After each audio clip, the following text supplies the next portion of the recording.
Good evening, नमस्कार, सत श्री अकाल। मैं पंडित राजन शर्मा फेसबुक लाइव के माध्यम से आपके साथ रूबरू हूँ। और दोस्तों, बात चल रही है हमारी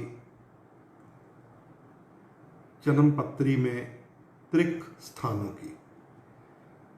6th house, 8th house and 12th house. इस विषय पे आज हम विचार करेंगे। और आज का जो ये लाइव सेशन है जिसमें हम कुंडली के त्रिक स्थानों के विषय में विचार करेंगे, वो कल से आगे की एक कड़ी है। It's a second part.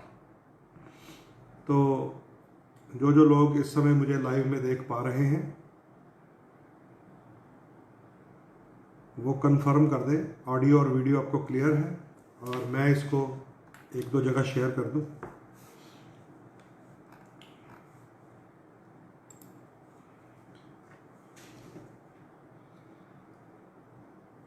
कल के लाइव के बाद आपके बहुत सारे मुझे आज व्हाट्सएप मिले हैं।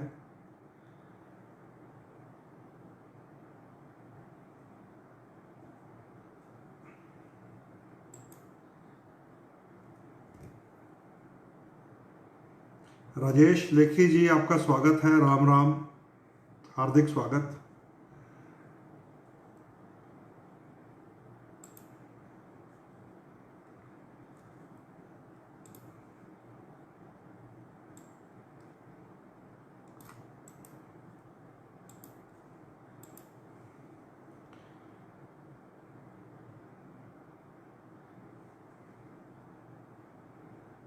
चलिए, इसको मैंने अपने दूसरे प्रोफाइल पे लाइव कर दिया है, क्योंकि ज़्यादा लाइव जो है मैं अपने पंडित राजन शर्मा नाम के प्रोफाइल से करता हूँ। लेकिन शांति से लाइव करने के लिए, आराम से बातें करने के लिए मैं इस कुंडली स्कैनर नामक प्रोफाइल का प्रयोग कर रहा हूँ। क्योंकि यहाँ पर मैंने कल पहली बार लाइव किया था। उससे पहले कभी इस जो प्रोफाइल के मेरे मेंबर्स हैं फ्रेंड लिस्ट में, उनको ज़्यादा पता नहीं है कि इस प्रोफाइल पे मैं लाइव भी करता हूँ। तो इस लाइव मैं यहाँ कर रहा हूँ और शेयर मैंने इसको कर दिया है अपनी पंडित राजन शर्मा नामक प्रोफाइल पे, ताकि जो लोग उधर देख लेंगे तो वो नीचे जो पर्सनल बातें लिखना शुरू कर देते हैं वो नहीं लिख पाएंगे। ठीक है। और हमारा जो सब्जेक्ट है उसका फ्लो नहीं रुकेगा, इसलिए कि फ्लो ना रुके। हाँ, तनुज देव, अगर आप बीच में कोई बात करना चाहते हैं तो मैं इनवाइट कर सकता हूँ आपको। आपका मैसेज आया हुआ इनविटेशन का। चलिए, थोड़ा सा इंटरनेट स्टेबल हो जाए तो अपना टॉपिक शुरू करेंगे।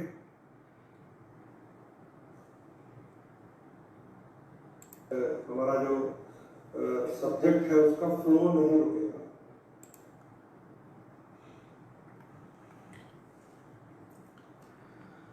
तो दोस्तों, आज का जो लाइव है वो कल के लाइव का सेकंड पार्ट है।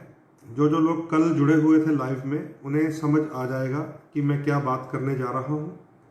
क्योंकि कल हमने एक टॉपिक शुरू किया है नया, कि कुंडली में 3 नेगेटिव हाउस होते हैं।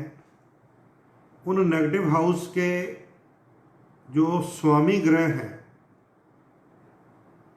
उनकी क्या नेचर होती है हमारी कुंडली के लिए, या फिर उन नेगेटिव हाउसेस में कोई ग्रह चला जाए तो उसका क्या प्रभाव बढ़ जाता है। तो इस बात को आज भी चर्चा में लाएंगे। तनुज देव जी, संजीव पंडित, उत्कर्ष गौर, आप सबका स्वागत है जो लोग इस समय लाइव में जुड़ रहे हैं। तो कल के लाइव में मैंने आपको मेष लगन के विषय में बता दिया था। कुंडली का जो सबसे प्रथम लगन होता है वो मेष लगन होता है, यानी कि कुंडली के सबसे ऊपर वाले सेंटर में जो हाउस बना होता है उसको प्रथम भाव कहते हैं। उसमें अगर 1 नंबर राशि आ जाए तो प्रथम भाव का लगन नाम रखा गया है, तो मेष लगन उसको कहा गया है।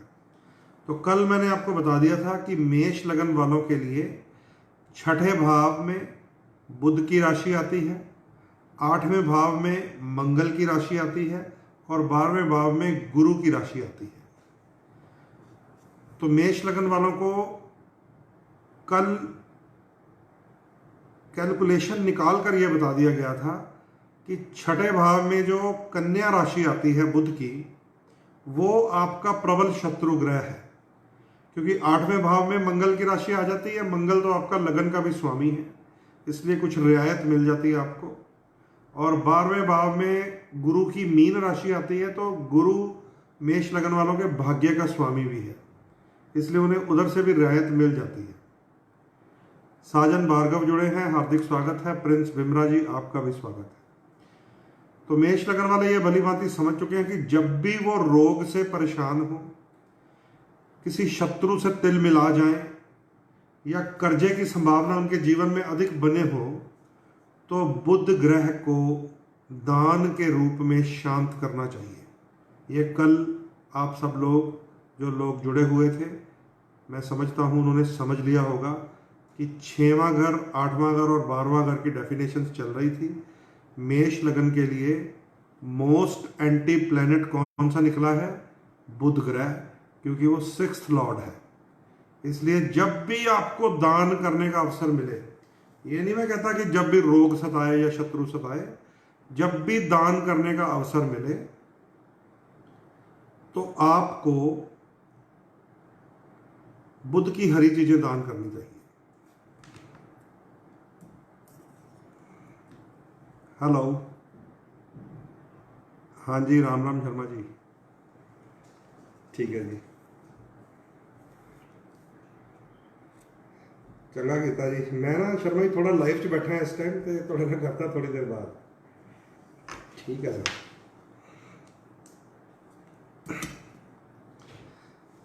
तो प्यारे दोस्तों के भी फ़ोन आते हैं बीच में, जो मिस नहीं किए जाते। सुमित गुंबर, हार्दिक स्वागत है आपका। तो टॉपिक को अपनी पुरानी बात से शुरू करता हूँ। मेष लगन वालों को ये समझ लेना चाहिए कि ग्रीन चीज़ें उन्हें डोनेट करनी है। अगर अपनी रूटीन में ही वो ले आए कि हरी मूंग की दाल थोड़ी भिगो लिया करें रोज, चाहे आधी कटोरी भिगो लें, और उसको पंछियों को खिलाना शुरू कर दें, किसी पार्क में, किसी छत पे, किसी मुंडेर पे, और पानी का भी एक सकोरा भर के रख दें, तो ग्रीन चीज का जो दान है वो आपके लिए बड़ा फलेगा। और विशेषकर अगर बेजुबान पंछियों के मुंह को आपने उनका भोजन दे दिया, तो आपको पता नहीं है कि कबूतर राहु की निशानी माना गया है। छोटी चिड़िया जो गौरैया होती है वो केतु मानी गई है, और शनि देव का रूप होता है कागा, गिलहरी होती है केतु, और विभिन्न प्रकार के जो पंछी हैं उन्हें बुध माना गया है।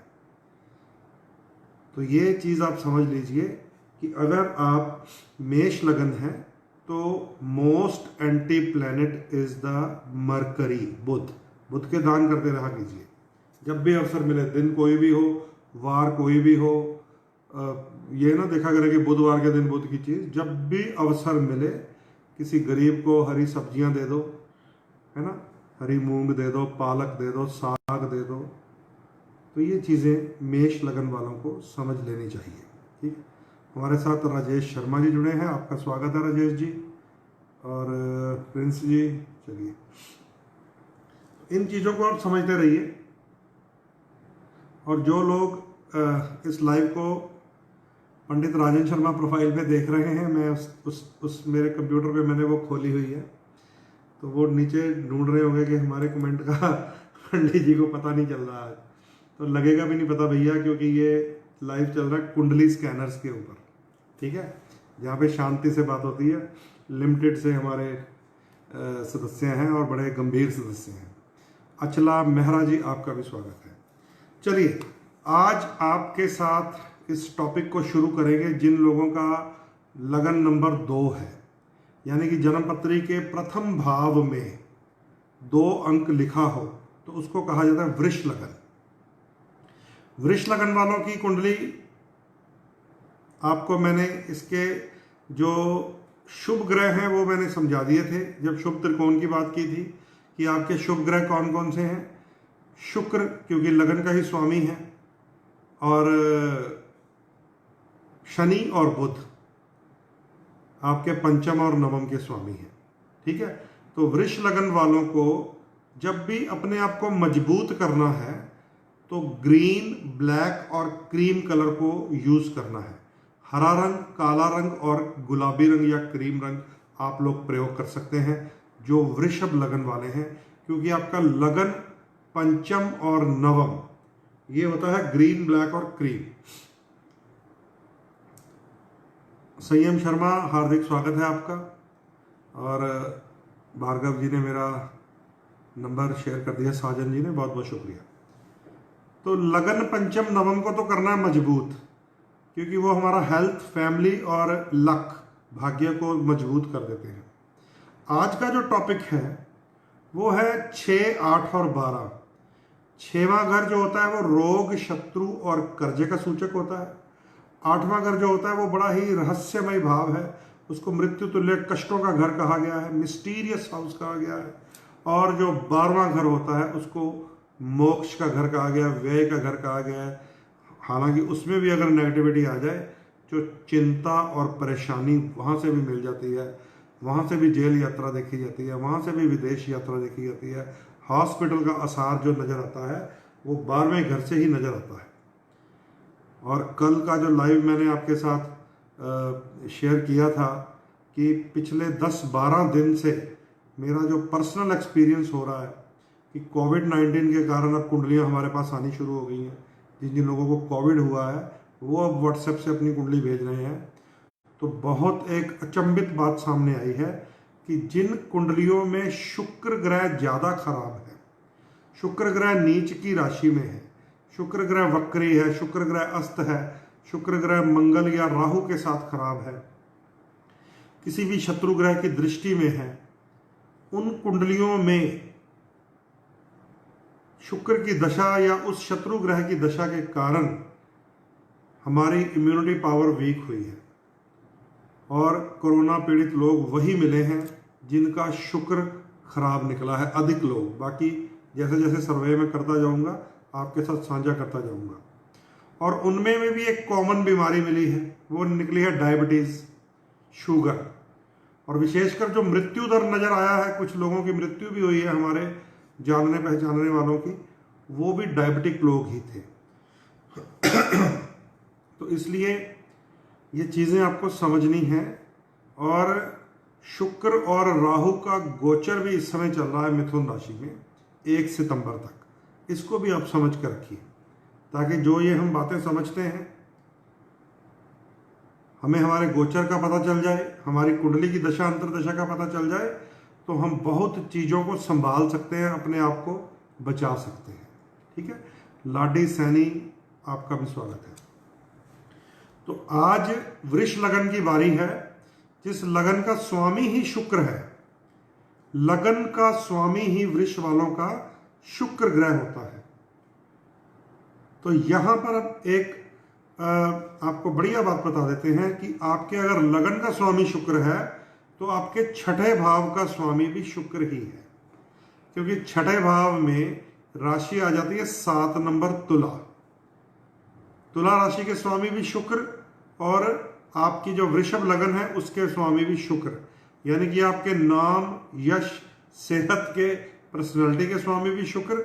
और वृष लगन वालों को अगर रोग, शत्रु, कर्जा, परेशानी सता सकती है तो वो भी शुक्र। तो ये जो दिन चल रहे हैं आजकल, शुक्र और राहु मिथुन राशि में गोचर कर रहे हैं, आपके लिए विशेषकर अगर सेकंड नंबर आपका लगन है, वृष लगन है, तो अच्छे नहीं चल रहे दोस्त, बढ़िया नहीं चल रहे। क्योंकि वही तो आपकी सेहत का स्वामी है शुक्र, और वही आपके रोग का स्वामी है शुक्र, और वो राहु के साथ गोचर कर रहा है। 1 अगस्त से शुरू हुआ है, 1 सितंबर तक अभी चलना है। तो थोड़ा ध्यान रखना पड़ेगा। ऐसे में आप लोगों को शुक्र ट्यून करना है। शुक्र को अगर डाउन करेंगे तो लगन भी साथ में डाउन हो जाएगा। इसलिए शुक्र को तंग करने वाला कौन सा ग्रह है? राहु ग्रह। उससे बचकर रहना है आपको। राहु का कौन सा कलर होता है? रॉयल ब्लू, नील वाला नीला रंग, उसको आपको त्याग देना चाहिए। और राहु के जो दान हैं उनमें सबसे कॉमन चीज जो है वो नारियल है, जटा वाला नारियल। क्योंकि जटा वाला नारियल का आप रूप देखेंगे तो उसके सर के ऊपर जटा होती है जिसको बाल माना गया है। उसको जब जटा को हटाएंगे, आंखें हैं दो बनी हुई, मुख है, तो सर बन गया वो, और उसके अंदर अमृत भरा हुआ है, जल भरा हुआ है। और भगवान विष्णु ने जब सुदर्शन चक्र से स्वरभानु नामक राक्षस का गला काटा था तो कुछ अमृत की बूंदें उसके सर में थी, कुछ धड़ में थी। तो धड़ का हिस्सा केतु बन गया था और सर का हिस्सा राहु बन गया था। तो उस रूप को समझ लीजिए, जिसे नारियल आप जटा वाला कह सकते हैं। तो जटा वाला नारियल आपको दान करना है, माँ दुर्गा को अर्पित करना है। विसर्जन भी कर सकते हैं आप, सुनसान में भी छोड़ सकते हैं आप। तो ये राहु से बचने का सबसे सिंपल और साधारण उपाय है। खासकर वृष लगन वालों को प्रयोग करना चाहिए, क्योंकि इस समय शुक्र और राहु इकट्ठे चल रहे हैं। तो वृष लगन वालों के लिए छठा भाव हो गया शुक्र का ही स्वामित्व। आठवां भाव आप समझ लीजिए किसके पास होता है, जिसको कहा गया मृत्यु, मृत्यु तुल्य कष्ट, रहस्यमय स्थितियां बनती हैं। बहुत सारे लोग कई बार लापता हो जाते हैं, गुम हो जाते हैं और मिलते ही नहीं हैं। वो आठवें घर का खेल होता है। बहुत सारे लोगों की अकाल मृत्यु होती है, वो आठवें घर का खेल होता है। और एक आजकल जो न्यूज़ चैनल्स के ऊपर मुद्दा छाया रहता है, सुशांत राजपूत हत्या है या आत्महत्या है, की है तो किसने की है, आत्महत्या की है तो क्यों। ये सारी मिस्ट्री जहां आ गया, शब्द रहस्य जहां शब्द आ गया, समझ लीजिए अष्टम स्थान का वहां पर कनेक्शन है, आठवें घर का वहां पर कनेक्शन है, जहां पर जीवन में मिस्ट्रीज, रहस्यमयी हरकतें हो रहे हो हमारे साथ। कई कई कई केसेस आ जाते हैं हमारे पास। कई लोग आकर कह देते, पंडित जी मुझे ऐसा सपना आता है कि मैं जिस जगह पर कभी गया भी नहीं, मुझे वो नज़र आने लग जाती है और कुछ दिनों बाद मैं उस जगह पर चला जाता हूँ। ऐसा भी मेरे पास एक केस आया था, तो उसको भी हमने हल किया। तो हमने देखा आठवें घर में ये राहु और चंद्रमा का कमाल है, बुध भी वहीं था।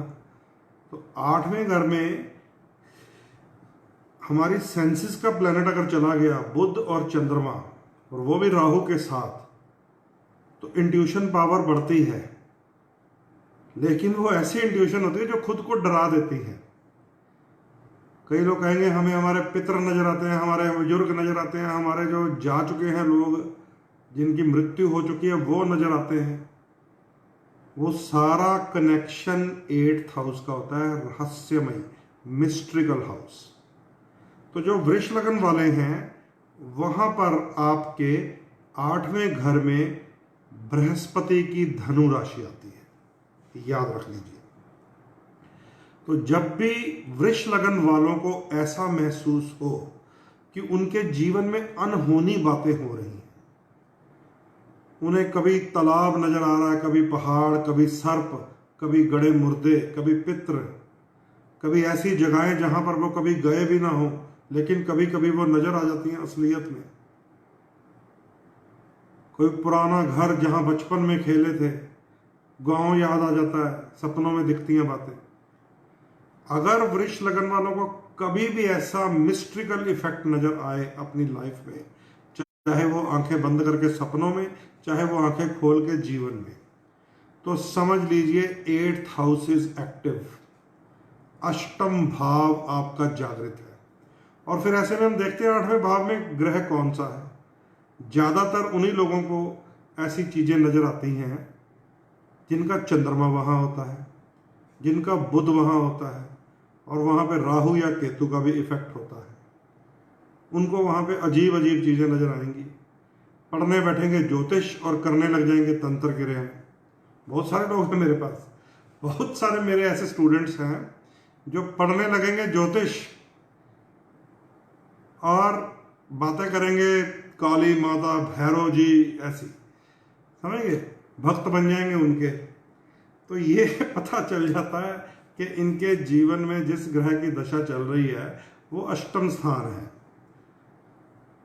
तो ये चीज़ें आप लोग भी अपने आसपास देख सकते हैं, अपने माहौल में, अपने परिवार में, है ना। कई बार बच्चे अजीब हरकतें करने लग जाते हैं, तो ये देखना पड़ेगा। कई हमारे पास कई माँ बाप आते हैं जी, इसको बहुत पढ़ाते हैं, इसको डंडा से पढ़ाते हैं, डंडा से, है ना। जब पढ़ रहा होता है फिर ये बच्चा सब कुछ सुना देता है, जब एग्ज़ाम की बारी आती है तो सब कुछ वैनिश हुआ, डिसअपेयर हुआ पड़ता है। तो ये जो मेमोरी लॉस होती है ना, ये 8th हाउस ही करता है।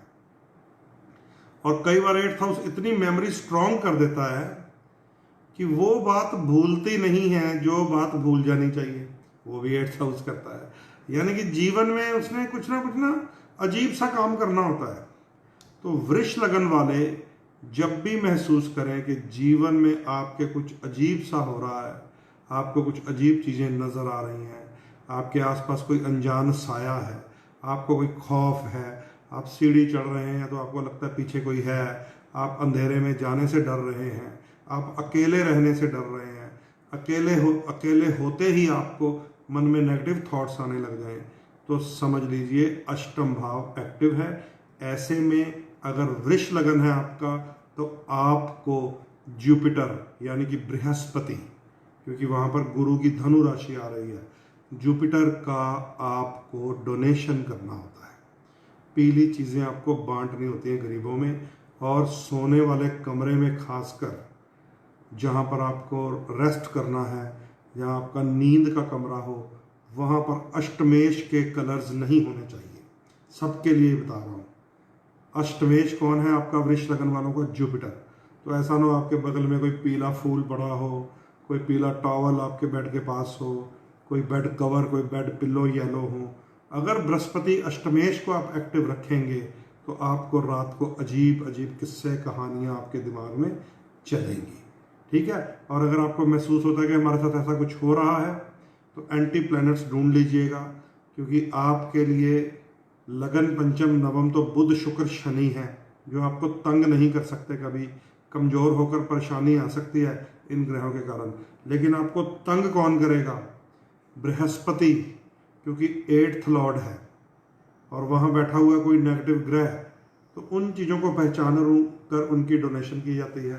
तो पीली चीज़ का दान तो मैं ही यहाँ बैठकर बता देता हूँ बिना कुंडली देखे ही, कि वृष लगन वालों को अगर अजीबोगरीब फीलिंग्स हों तो पीली चीज़ें बांटें। अगर वहाँ राहु केतु का प्रभाव हो तो कड़वी और खट्टी चीज़ें भी बांटें, जैसे मूलियाँ और नींबू भी दान करें, ठीक है। तो ये है वृष लगन का 8th हाउस की सारी डेफिनेशन। अब आइए 12वें घर की बात करते हैं। वो घर जिसको व्यय स्थान कहा गया है, वो घर जिसको खर्चे का घर कहा गया है, वो घर जहाँ से हॉस्पिटल की यात्रा हो जाती है, वो घर जहाँ से जेल की यात्रा हो जाती है, वो घर जहाँ से दूर देश समुद्र पार विदेश की यात्रा हो जाती है, उसे कुंडली का अंतिम भाव 12वां भाव कहा गया है।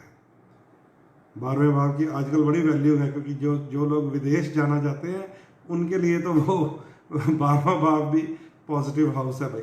लेकिन ज्योतिष शास्त्र उसको पॉजिटिव हाउस कहता नहीं है, याद रख लीजिए, समझ गए। क्योंकि मैंने देखा है हमारे बहुत सारे दोस्त, मित्र, रिश्तेदार, क्लाइंट्स, फेसबुक के दोस्त विदेशों में हैं, लेकिन जब उनके फ़ोन आते हैं ना, और वो जब पर्सनल बातें साझी करते हैं, personal problems in the abroad, तो रिश्तेदार जो उनके यहाँ होते हैं वो ये सोच भी नहीं सकते कि कितना संघर्ष करते हैं, कितनी मेहनत करते हैं, कितना जद्दोजहद करते हैं विदेश में जाकर लोग। यहाँ वाले तो कह देते हैं ना, आंधी वाली तू की लेके आया। जब भी कोई फॉरेन से भाई बहन कोई भी आता है, मासी, जीजा, चाचा, ताया, है ना, सब लोग देखते हैं इसके ये सूटकेस बड़े ज़बरदस्त भारी भारी लेके आया, इसको खोलो पहले तो। लेकिन उनके जो स्ट्रगल हैं, उनके जीवन में वहाँ जाकर समुद्र पार अपना घर छोड़कर, अपना देश छोड़कर, अपना परिवार छोड़कर, अपना मोहल्ला छोड़कर, अपने रिश्ते छोड़कर जो इंसान विदेश में जाता है, दूर से नज़र आता है कि वो चमक रहा है। उनकी जो निजी परेशानियां जब वो मेरे जैसे एस्ट्रोलॉजर के साथ साझी होती हैं तो बहुत हैरानगी होती है। तो कई बार तो उनके मुंह से ये भी निकल जाता है कि इससे अच्छा अपने देश में ही थे। लेकिन फिर सुविधाओं की खातिर या ऑनेस्टी की खातिर, जो वहाँ का सिस्टम है, लाइफस्टाइल, उसकी खातिर वहीं टिके रह जाते हैं। एक पैर उधर होता है दिमाग मेहनत करने वाला, एक इधर होता है जो दिल धड़क रहा है, वो भारत में ही धड़कता है। तो वो 12वां घर होता है दोस्तों जो आपको समुद्र पार ले जाता है। वो 12वां घर होता है जो आपको हॉस्पिटल में ले जाता है। 12वें घर में कोई राहु केतु शनिचर जैसे नेगेटिव प्लैनेट आ जाए तो वो कैद भी करा देते हैं। तो ये चीज़ भी आपको ध्यान रखनी पड़ेगी आपकी कुंडलियों में अगर ऐसा दोष हो। तो जहाँ तक आज वृष लगन की बात कर रहे हैं, 12वें घर में आपके राशि आएगी मेष, यानी कि आपका जो 12th लॉर्ड है, नेगेटिव हाउस का जो स्वामी है वृष लगन वालों के लिए, वो मंगल बनेगा। ठीक है, तो इसको आप नोट कर लीजिए। अगर आपको लगे कि आपके जीवन में लीगल ट्रबल्स चल रही है, लीगल ट्रबल्स, कानूनी अड़चने, और जिसका अंत जेल यात्रा भी हो सकता है, जुर्माना भी हो सकता है सरकार के घर से, तो 2 ग्रहों को हमेशा याद रखिएगा वृष लगन वाले। कौन कौन से? एक तो लीगल ग्रहों को, लीगल प्रॉब्लम्स को देने वाला ग्रह होता है राहु, और दूसरा आपका 12th लॉर्ड मंगल। याद रख लीजिए जो बातें मैं आपको बता रहा हूं, कोई नहीं बताएगा ये। तो 12th लॉर्ड इज मंगल और लीगल ट्रबल देने वाला राहु। अगर ये दोनों मिल गए तो बहुत बुरी हालत कर देते हैं वृष लगन वालों की। तो अगर आपको लगे कुछ ऐसा कि जीवन में कोई ऐसी परेशानी आ सकती है कि हम लीगल समस्याओं में ना फंस जाएं, हम हॉस्पिटल के चक्कर में लंबी बीमारी में ना फंस जाएं, हम विदेश जा रहे हों तो लेकिन वहाँ पे अड़चनों में ना फंस जाएं, तो आपको याद रखना पड़ेगा आपके 12वें भाव का स्वामी मंगल ग्रह है। तो मंगल ग्रह को ऐसे में 6, 8, 12 का एक हिस्सा होने के कारण डाउन करना चाहिए, लूज करना चाहिए, लाइट कर देना चाहिए। तो क्या मतलब होता है इसका? मंगल की रेड चीज़ों का डोनेशन करना चाहिए, गरीबों में बांटनी चाहिए, जानवरों को, पंछियों को खिलानी चाहिए लाल चीज़ें मंगल की, और कोई ना मिले तो लंगर में डाल देनी चाहिए, जहाँ पे बहुत सारे गरीबों के लिए लंगर बरताया जाए। वहाँ पर आगे जाकर आप लाल साबुत मसूर दान कीजिए, वहाँ पर आप राजमा दान कीजिए, वहाँ पे आप गाजरें दान कीजिए, टमाटर दान कीजिए, लाल मिर्ची पाउडर दान कीजिए। मंगल की लाल चीज़ें होती हैं, याद रख लीजिए। मंगल राहु या केतु के साथ हो तो खटैसी होती है। खटैसी क्या हो गया? खट्टी चीज़ें, मंगल की खट्टी चीज़ें, राहु और केतु का संबंध होता है। जैसे आजकल मंगल मेष राशि में है लेकिन केतु की दृष्टि में है 23 सितंबर तक। और जब ये गोचर घूमा था तो मैंने आपको सारा बताया था, केतु और मंगल घाव पैदा करते हैं, अग्नि पैदा करते हैं, घर्षण पैदा करते हैं। उस दिन से आज तक कैलिफोर्निया के जंगलों में आग लगी हुई है। उस दिन से आज तक भी कई फैक्ट्रियों में धमाके हो गए हैं, कई जगह अग्निकांड बड़े बड़े हो गए हैं। तो मंगल ग्रह इस समय भी केतु के चक्कर में फंसा हुआ है। केतु की दृष्टि रहेगी अभी 23 सितंबर तक। तो ये मंगल का प्रभाव आपको वीक करना है। अगर आपकी कुंडली में वृष लगन वालों को ये महसूस होता हो कि हमें लंबी बीमारी में गिर गए हैं, लीगल ट्रबल्स में गिर गए हैं, फॉरेन रिलेटेड प्रॉब्लम्स में गिर गए हैं, कई लोग विदेश जाकर भी प्रॉब्लम्स में आ जाते हैं, तो टॉरस जिनका लगन है उन्हें ये समझ लेना चाहिए, एक तो राहु से बचकर रहें, एक मंगल की डोनेशंस भी कर दिया करें। ठीक है, तो ये आपने समझ लिया होगा। वृष लगन वालों को 6, 8 और 12 में, 6वां घर तो होता है शुक्र का ही, उसको तो ट्यून बहुत जल्दी आप कर सकते हैं। 8वां घर गुरु का होता है जो मृत्यु तुल्य कष्ट देता है, और 12वां घर मंगल का होता है जो लीगल ट्रबल्स दे सकता है, जेल यात्रा तक दे सकता है। तो गुरु और मंगल की लाल और पीली चीजें दान करो। इसको आप कॉम्बिनेशन में भी कर सकते हैं। कॉम्बिनेशन में कैसे? गुड़ और चना, गुड़ चना, मंगल और बृहस्पति हो गया। आजकल पैकेट मिल जाता है, चने के ऊपर गुड़ की कोटिंग की होती है, वो गरीब बच्चों में बांट दिया कीजिए, गाय को खिला दिया कीजिए, दान करते रहा कीजिए। गुड़ चना मंगल बृहस्पति इकट्ठे भी दान कर सकते हैं। तो ये सारा जो ब्यौरा है आपको बताया किस ग्रह के बारे में? वृष लगन के बारे में बताया।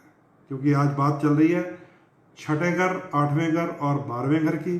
इसको ज्योतिष की भाषा में नेगेटिव हाउस त्रिक स्थान कहा गया है। ठीक है, आइए अब अगले लगन की बात भी करेंगे, क्योंकि इसको मैं अब छोटे छोटे शॉर्ट लाइव करने हैं। मैंने आधे घंटे का लाइव हो गया तो आधे घंटे का और कर लेंगे। ठीक है, इस बीच है संतोष अरोड़ा जी, आपका स्वागत है, आप लाइव में जुड़े हुए हैं।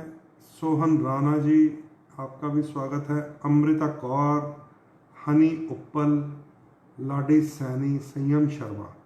चलिए, यहाँ पे ये बड़ा आनंद आता है कि ऊपर मुझे नज़र आ रहा है 33 लोग देख रहे हैं, लेकिन नीचे राम राम के बाद आप सुनते हैं बड़े प्यार से, बड़े आनंद से। और वो जो दूसरी प्रोफाइल है मेरी उधर चल रही है कंप्यूटर में मेरे, पंडित राजन शर्मा वाले में, उसमें तो फिर ना कई बार शरारतें शुरू हो जाती हैं, जोक्स शुरू हो जाते हैं, नॉन सीरियस लोग भी हैं उसमें, और फिर मैं भी आपके जैसा ही हूँ, आपका मित्र, मैं भी शुरू हो जाता हूँ। तो ये लीजिए, उधर भी शांति चल रही है, उधर शांति रहेगी, क्योंकि उनको समझ में नहीं आएगा कि हो क्या रहा है। उनको नज़र तो आएगा सारा लाइव, क्योंकि मैंने शेयर कर दिया है, लेकिन उनके कमेंट्स नीचे चलते जाएंगे। चलिए दोस्तों, आज बात हो रही है त्रिक स्थानों की। छठा घर, 8वां घर और 12वां घर। जो लोग आप लेट जुड़े हैं उन्हें मैं बता देता हूं कि मेरा पिछला जो लाइव था वो था कुंडली के पॉजिटिव हाउस, लगन, पंचम, नवम पर, क्योंकि लगन हमें सेहत देता है, पंचम हमें गृहस्थी, संतान, शिक्षा, विद्या, एजुकेशन, लव अफेयर देता है, और नवम हमें भाग्य और धर्म देता है। इसके ऊपर हम एक लाइव कर चुके हैं 3-4 दिन पहले। कल जो लाइव किया था वो ये था कि जो आज का टॉपिक है हमारा, छठा घर, 8वां घर और 12वां घर, इसे ज्योतिष की भाषा में त्रिक स्थान कहा गया है। त्रिक मतलब नेगेटिव हाउस, क्योंकि छठा घर होता है रोग, शत्रु और कर्जा देने वाला। 8वां घर होता है बहुत ही रहस्यमय, जीवन में घटनाएं पैदा हो, मृत्यु तुल्य कष्ट देने वाला, इसलिए इसको मृत्यु स्थान भी कह दिया ज्योतिष ने। और 12वां घर जो होता है वो होता है मोक्ष का घर, व्यय का घर, जेल की यात्रा, हॉस्पिटल की यात्रा, पागल खाने की यात्रा, अजीब अजीब तरह की यात्राएं 12वां घर रहता है। उसके विषय में आज बातें कर रहे हैं। 2 लगन वालों को मैं बता चुका हूँ। मेष लगन वालों को मैंने नेगेटिव मोस्ट प्लैनेट बता दिया, आपका बुध है, आपको बुध के दान करते रहना चाहिए। और वृष लगन वालों को 6, 8, 12 में से मोस्ट नेगेटिव बता दिया है कि 8वें घर के स्वामी हैं गुरु और 12वें घर के स्वामी मंगल, दोनों ही देव श्रेणी के ग्रह हैं। पीली और लाल चीज़ें आपको दान करते रहना चाहिए ताकि आपके जीवन में मुसीबत ना आए। वृष लगन वालों को अपने आप को मजबूत रखने के लिए पन्ना, नीलम और ओपल का त्रिशक्ति पहनना चाहिए। ग्रीन, ब्लैक और क्रीम कलर को ही ज़्यादा बल देना चाहिए। चलिए अब बात करेंगे मिथुन। अगर आपका लगन है, हमारे साथ जुड़ चुके हैं जितेंद्र शर्मा जी और अरुण जोशी, आपका भी स्वागत है। लिख रहे हैं तुसी ग्रेट हो पंडित जी, तुसी भी बड़े ग्रेट हो अरुण जी। हरमेल जसल जी, आपका भी हार्दिक स्वागत है। और अमरिंदर भल्ला जी, बहुत बहुत स्वागत, सत श्री अकाल जी। मिथुन लगन वालों, आपका लगन नंबर 3 आता है, नोट कर लीजिए। जैसे वृषभ लगन नंबर 2 दैत्य श्रेणी का लगन है, वैसे ही मिथुन लगन नंबर 3 भी दैत्य श्रेणी का लगन है। 3 ग्रह दैत्य श्रेणी में आते हैं, बुध, शुक्र और शनि। शुक्राचार्य जी तो है ही असुरों के गुरु, इसलिए वृष लगन दैत्य श्रेणी का ही है। बुध ग्रह भी दैत्य श्रेणी में ही आता है, इसलिए जब देव श्रेणी और दैत्य श्रेणी की बात होती है तो झट से समझ जाया कीजिए, जब भी मैं दैत्य श्रेणी कहूँ इसका मतलब है आपके लक्की ग्रह हैं ग्रीन, ब्लैक और क्रीम। ठीक है, तो आइए, लकी ग्रह तो आपको परसों भी मैंने बता दिए थे मिथुन वालों को कि ग्रीन, ब्लैक, क्रीम है। पन्ना, नीलम, हीरा पहन सकते हैं, जरकन पहन सकते हैं, ओपल पहन सकते हैं। आज आप ये नोट कर लीजिए कि आपको सबसे ज़्यादा परेशान करने वाला मोस्ट नेगेटिव ग्रह कैसे निकाला जाए, क्योंकि आज बात हो रही है छठे घर की, रोग, शत्रु, कर्जा, 8वें घर की मृत्यु तुल्य कष्ट, और 12वें घर की जिसको लीगल ट्रबल्स का हाउस कहा गया है। तो जो लोग मिथुन लगन वाले इस समय जुड़े हुए हैं वो सतर्कता से सुन सकते हैं। और अमित डोगरा जुड़े हैं, हार्दिक स्वागत। पवन कुमार जी, जय श्री कृष्णा, जय माता दी। मिथुन लगन वाले ये जान लें कि आपके लगन में 3 नंबर राशि आती है मिथुन राशि, इसीलिए इसको मिथुन लगन कहा गया है। और आपके लगन के स्वामी बुध ग्रह है। इसका ये मतलब हो गया कि बुध ग्रह तो आपके लिए बचाने वाले ग्रह हैं। ठीक है, बुध ग्रह तो आपके लिए बचाने वाले ग्रह हो गए। और आपके पंचम के शुक्र हैं और नवम के शनि, यानी कि त्रिकोण के आपके जो स्वामी हैं वो हैं बुध शुक्र और शनि। ये आपके लिए बचाने वाले ग्रह हैं। इसलिए अगर इनकी कोई भी राशि 6, 8, 12 में आ भी गई तो भी डरने की जरूरत नहीं, उसको ट्यून करके ठीक किया जा सकता है। लेकिन आपके जो एंटी प्लैनेट्स हैं वो कौन से हैं, उनकी कौन सी राशि जो है अगर इन हाउसेज में आ जाए तो वो परेशान कर सकती है। उसे समझने के लिए आप ये जान लीजिए कि मिथुन लगन वालों के छठे घर का स्वामी मंगल बनता है। अब मंगल है देव श्रेणी का ग्रह और मिथुन लगन जो है वो स्वयं दैत्य श्रेणी आता है। तो ये हो गए दोनों आपस में एक दूसरे के प्रबल एंटी प्लैनेट्स, शत्रु ग्रह। तो वैसे भी जब आप ये चार्ट देखेंगे शत्रु और मित्रता का, मंगल और बुध एक दूसरे के साथ शत्रुता ही निभाते हैं। ज्योतिष शास्त्र की कई कथाएं हैं, वो भी आपको बताऊंगा एक दिन कि ये एक ग्रह दूसरे ग्रह के साथ शत्रु भाव क्यों रखता है। ठीक है, आज अपने टॉपिक पे रहेंगे। किसी दिन आपके साथ साझा करूंगा ग्रहों की उत्पत्ति, ग्रह प्रकट कैसे हुए। ठीक है, तो मिथुन लगन वालों को ये समझ लेना चाहिए कि आपके जीवन में रोग की संभावना, शत्रु की संभावना और कर्जे की संभावना, किसी भी प्रकार की चिंता की संभावना मंगल ग्रह से बनती है। इसलिए आपके छठे घर में मंगल की राशि वृश्चिक आ गई है। तो यहां पर क्या हो गया, जब भी आपको महसूस हो कि आपके जीवन में चिंताएं आपको सता रही हैं, जब भी आपको महसूस हो कि तरह तरह के रोग परेशान कर रहे हैं, जब भी आपको लगे कि शत्रु सर चढ़कर बोल रहे हैं, हम मुझे दबाते ही जा रहे हैं, दबाते ही जा रहे हैं, तो ऐसे में आपको एक तो ये देखना कि छठे घर में ग्रह कौन सा चला गया। अगर छठे घर में आपका लगन पंचम नवम का स्वामी चला गया, बुध शुक्र या शनि, उसे तो वापस मजबूत करना है आपको। क्योंकि बहुत सारे लोगों को ये भी मिसअंडरस्टैंडिंग है कि छठे, 8वें, 12वें घर में अगर त्रिकोण स्वामी हो हमारा, उसके रतन पहने या ना पहने, क्योंकि वो तो छठे घर में चला गया।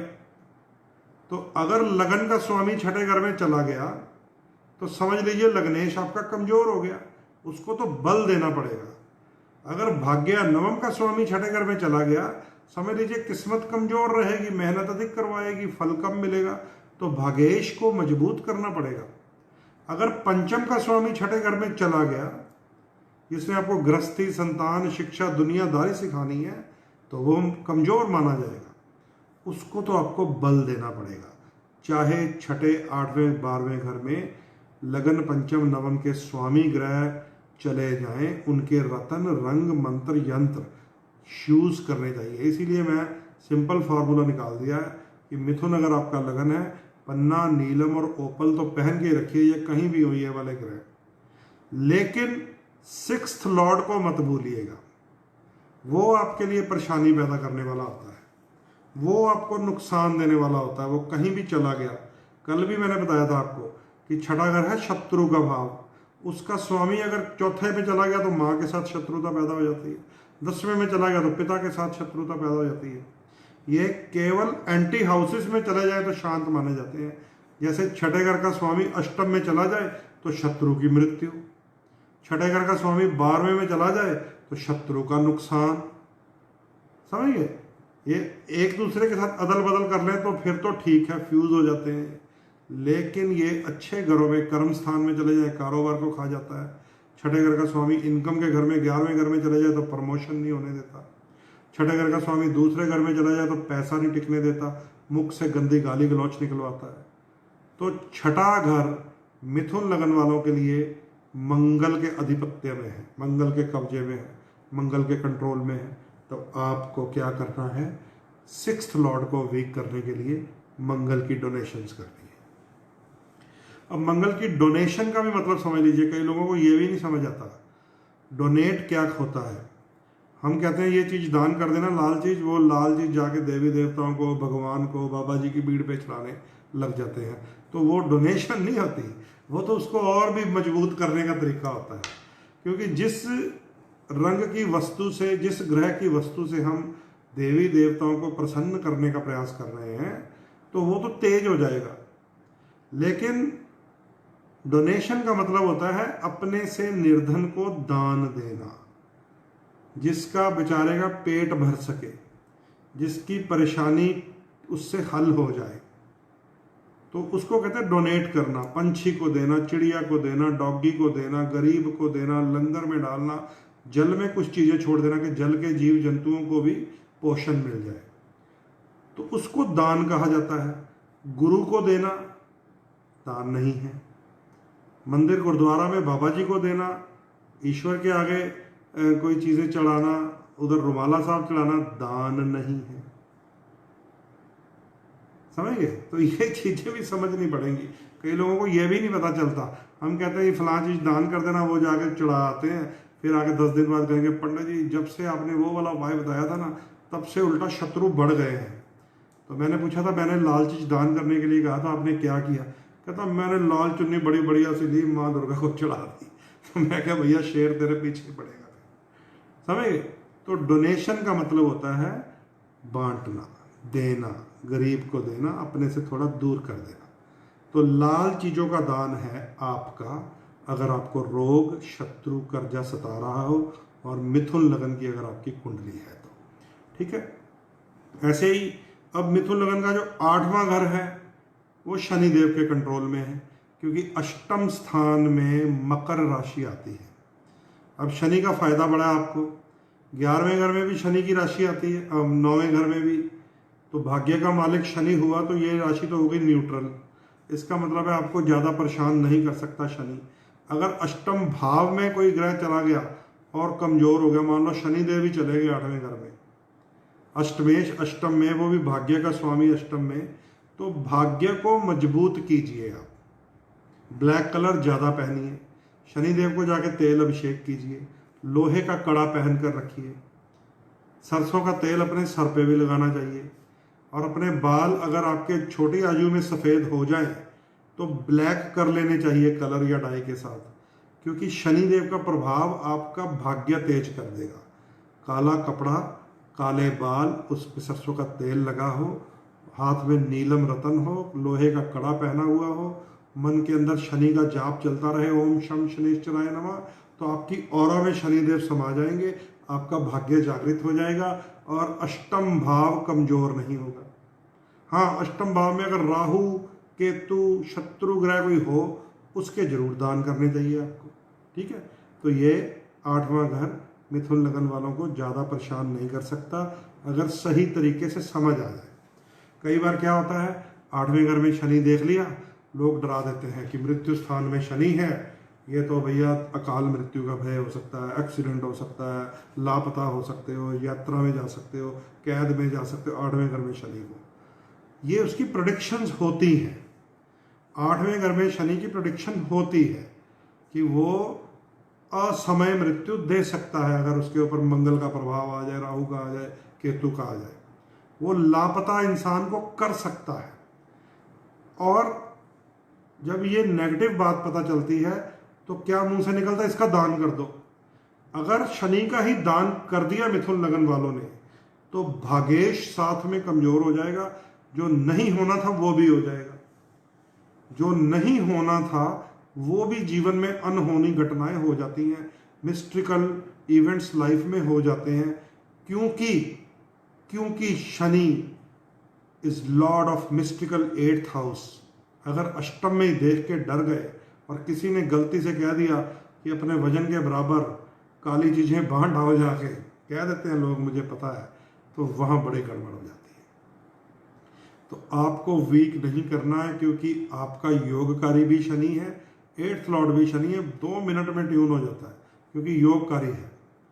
उसके अंदर 8वें घर में बैठे हुए एंटी ग्रह की चीज़ों को दान कीजिएगा। ठीक है। ये सारी थ्योरी समझ लीजिए, बड़ी कीमती बातें हैं। मैं इसलिए अपने इस प्रोफाइल पे आया हूँ कि मुझे नीचे डिस्टर्बेंस ना मिले कोई। राम राम नमस्ते लिख रहे हैं, बहुत बढ़िया। ऊपर 45 लोग देख रहे हैं और बड़े प्यार से सुन रहे हैं, क्योंकि ये गंभीर विषय है। मेरी जो दूसरी प्रोफाइल है पंडित राजन शर्मा, जिस पे लिखा होता है रेड कुर्ते वाला जो मेरा प्रोफाइल है, तो वहाँ पे गंभीरता नहीं रहती है बात करते हुए। वहाँ पे पॉलिटिकल लोग भी हैं, एंटी लोग भी हैं, और ह्यूमरस लोग भी हैं, कॉमेडी भी होती है, फन भी करते हैं वहाँ पे। लेकिन ये जो टॉपिक मैं जानबूझकर इस कुंडली स्कैनर से कर रहा हूँ ताकि सब हम समझ सकें। तो मिथुन लगन वालों का 12वें घर की बात करते हैं। 12वां घर क्या होता है, अब ये सब अब जान चुके होंगे जो पिछले 2 लाइव से मेरे साथ जुड़े हुए हैं। 12वें घर को कहते हैं लीगल प्रॉब्लम्स का हाउस। सरकारी जुर्माने मिलना, जेल यात्राएं होना, कैद होना, 12वां घर एक्टिव हो जाता तो होता है। हॉस्पिटल की यात्रा, पागल खाने की यात्रा, 12वां घर एक्टिव हो जाए तो होता है। यहाँ तक कि समुद्र पार चले जाना, नदी पार चले जाना, पहाड़ पार चले जाना, विदेश चले जाना, 12वां घर एक्टिव हो तो होता है। और इसको नेगेटिव सेंस में ही लिया गया है। बहुत ही कोई विरला होता है, विरला, जिसको बोला जाए कि तेरे 12वें घर में शुभ ग्रह है, ये मोक्ष की क्रिया तक ले जाएगा या विदेश में जाकर ये तुम्हें शुभ कर देगा। विरला होता है, ठीक है। 12वें घर से जब हम देखते हैं, अगर हम चौथे और 10वें घर से विदेश यात्रा देखें नेगेटिव ग्रहों के कारण, हम कहेंगे जल्दी से विदेश चले जाओ, तुम्हारे लिए यहाँ रहना ठीक नहीं है, क्योंकि चौथा और 10वां माता पिता का घर है, जन्म स्थान, वहाँ से दूर जाके कामयाबी मिलेगी। लेकिन जो यात्रा 12वें घर से होती है उसको बड़े ही ध्यान से ज्योतिष के माध्यम से देखकर उपाय करवाना पड़ता है, तब जाकर इंसान समुद्र पार करके, पहाड़ पार करके, दरिया पार करके कामयाब होता है। नहीं तो वहाँ जाकर पाउंड डॉलर तो अधिक दिख सकते हैं, लेकिन स्ट्रगल ऐसी आएगी लाइफ में। उधर वो काम भी कर रहा होता है 8-8 घंटे 9-9 घंटे खड़े होकर एक शिफ्ट, फिर 8 घंटे 9 घंटे दूसरी शिफ्ट, और रो भी रहा होता है। पाउंड डॉलर भी मिल रहे होते हैं लेकिन परेशान भी हो रहा होता है, याद उसको फिर पिंड दियाँ गलियाँ ही आती हैं, समझिए। तो वो 12वें घर का खेल होता है। तो यहाँ आज जिसकी बात कर रहे हैं हम, मिथुन लगन वालों की, तो 12वें घर में राशि आती है नंबर 2, वृष राशि। तो वृष राशि हो गई शुक्र ग्रह की राशि। तो मिथुन लगन वालों के लिए ये एक राहत भरी बात है कि 12वें घर में उनके मित्र शुक्र की राशि आती है। अगर मित्र यानी कि योगकारी त्रिकोण की दूसरी राशि 12वें घर में आ गई है तो आपका विदेश जाकर जीवन सफल हो सकता है। आपको लीगल ट्रबल से बड़ी जल्दी छुटकारा मिल सकता है। आपको हॉस्पिटल से बड़ी जल्दी छुटकारा मिल सकता है।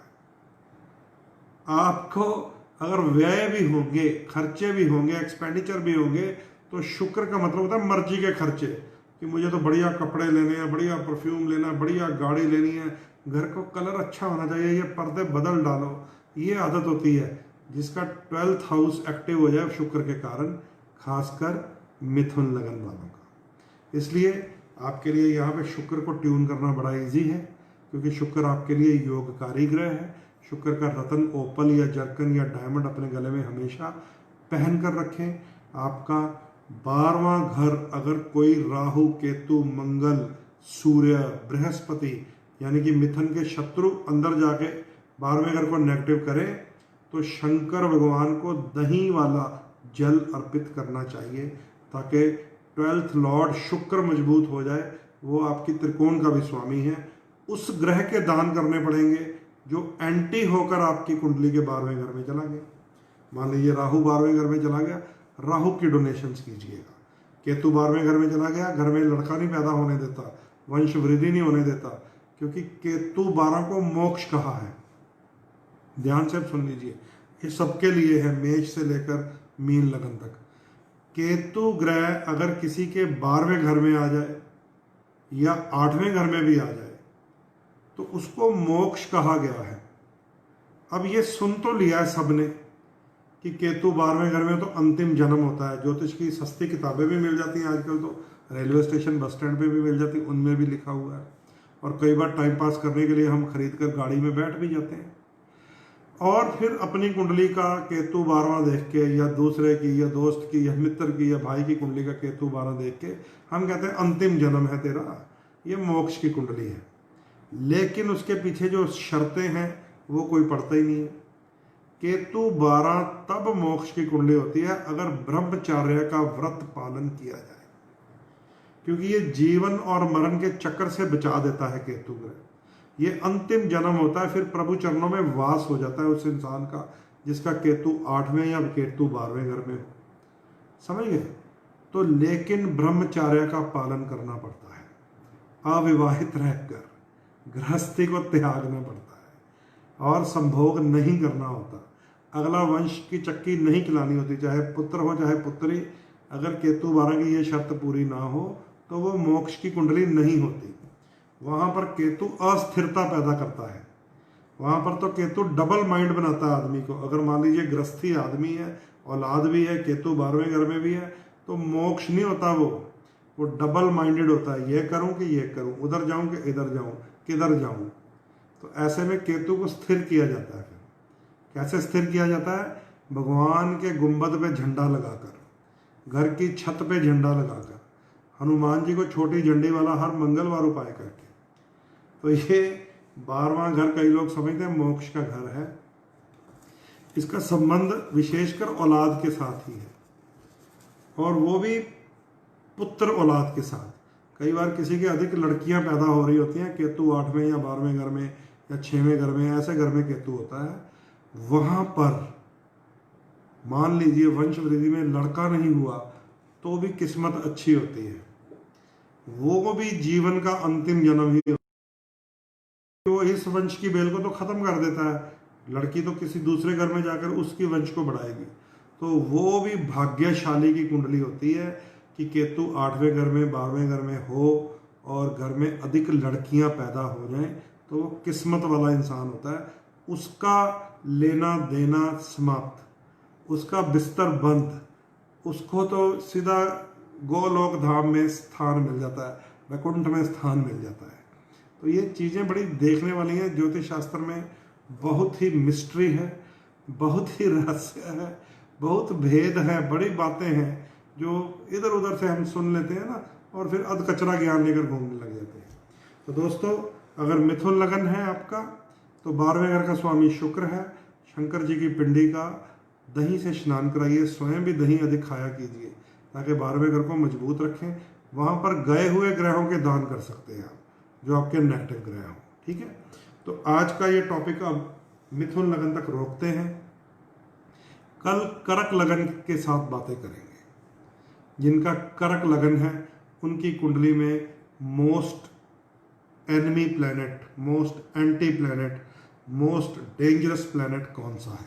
ठीक है, आज तक अब आप 3 लगनों को सुन चुके हैं, मेष लगन, वृष लगन और मिथुन लगन। मेष लगन वालों को मैंने बता दिया था, आपका मोस्ट एंटी प्लैनेट बुध ग्रह बनता है।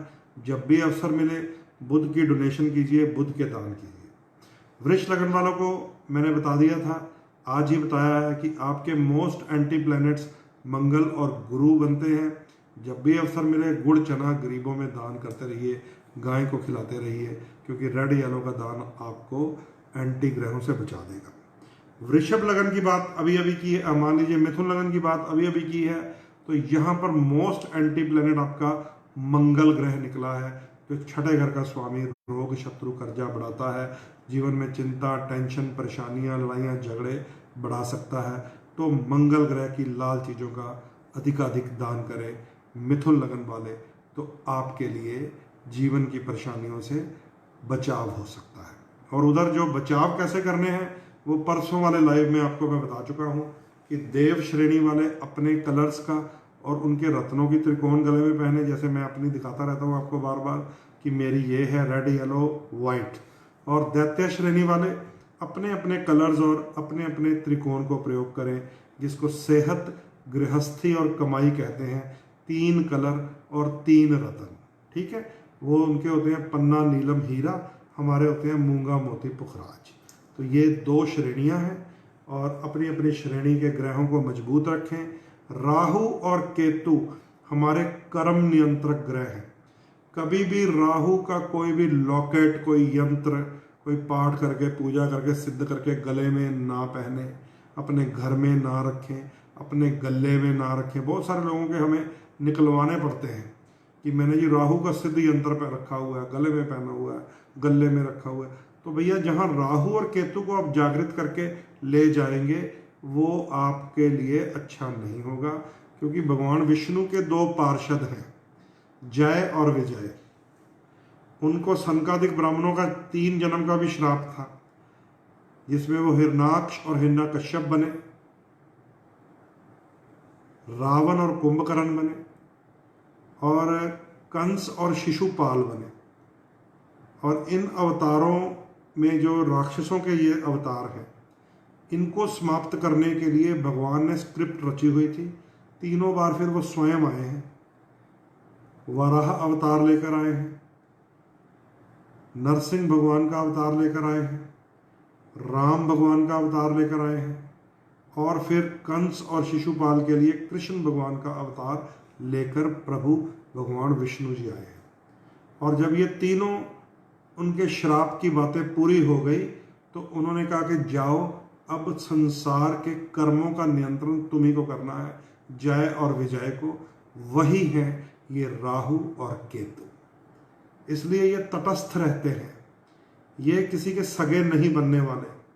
अगर आप समझें कि भैया राहु का यंत्र गले में डाल लूँ, राहु का यंत्र पाठ करके, या राहु का गोमेद रतन या केतु का लसुनिया ये अपने घरों में स्थापित कर लें, हाथों में पहन लें, और ये आपका साथ देंगे, नहीं देंगे। क्योंकि इन्होंने ईश्वर जो है, ब्रह्मा विष्णु महेश का जो संविधान है, एक जन्म देने वाला, एक पालने वाला और एक संहार करने वाला, उसकी सृष्टि को बराबर करते रहना है। पाप का पलड़ा जब नीचे लुढ़क जाता है तो फिर उसको हल्का करने के लिए कोई 100 साल बाद महामारी आती है। तो ये गुरु और केतु मिले हुए हैं, तब आई हुई है। 23 सितंबर को ये भी खत्म हो जाएगा, बृहस्पति और केतु का योग।